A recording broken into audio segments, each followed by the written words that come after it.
Today I'm going to show you how to make a 2-stone ring that can fit any finger.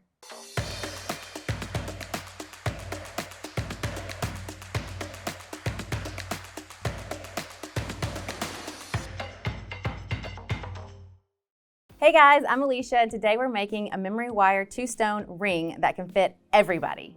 The tools and supplies you're going to need for this ring is obviously some memory wire. You're going to need a wrap and tap plier. You're going to need a memory wire cutter. You're going to need some stones, a head pin, and you're going to need some super glue. Okay, so let's get started. So you're going to take memory wire. This is necklace memory wire. You're going to put it in the middle of your wrap and tap tool, and you're going to push down hard, and then you're going to push with your finger while you're holding the memory wire with your wrap and tap tool to make a perfect circle. And then you're going to take your memory wire cutter and you're going to come in and cut and leave a little room. And then you're going to take your glue and whatever bead you want. I'm going to use this half drilled pearl for one side, and then I'm going to use a full drilled stone for the other side. I'm going to show you how to make it look like it's a half drill stone by using a head pin. So you're going to take some super glue. I always put a plastic bag down while I'm doing this so it doesn't get on everything if it drops. So I'm just going to put a little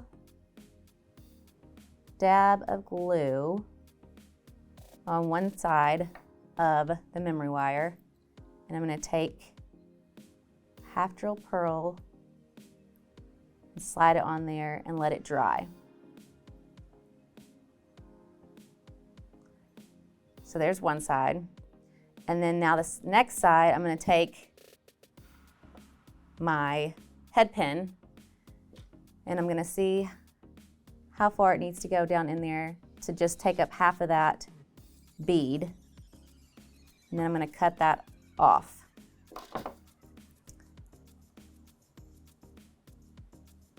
I'm going to come up here.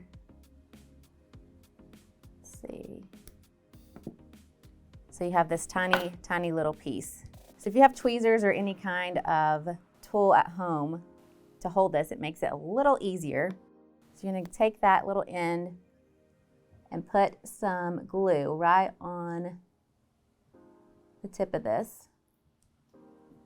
Make sure you get it all around it.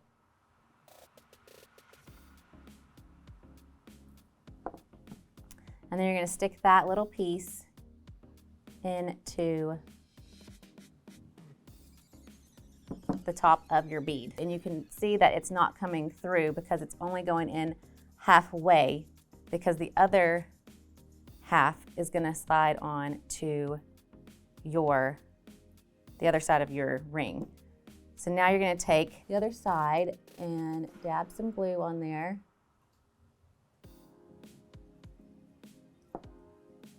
And then take the opposite side without the head pin and slide it in to your piece and let it dry. You're going to have to hold it because the hole on your stone might be a little big, so your memory wire has to glue to the side of it. So you might have to add more glue if it's not sticking. There it goes. But make sure you let it dry. And now you have your ring.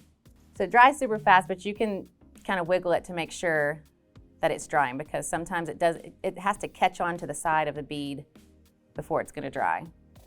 So if you have a smaller finger, you can kind of bend it in to make it smaller, or if you have a bigger finger, you can pull it out, but it's going to fit all of your fingers.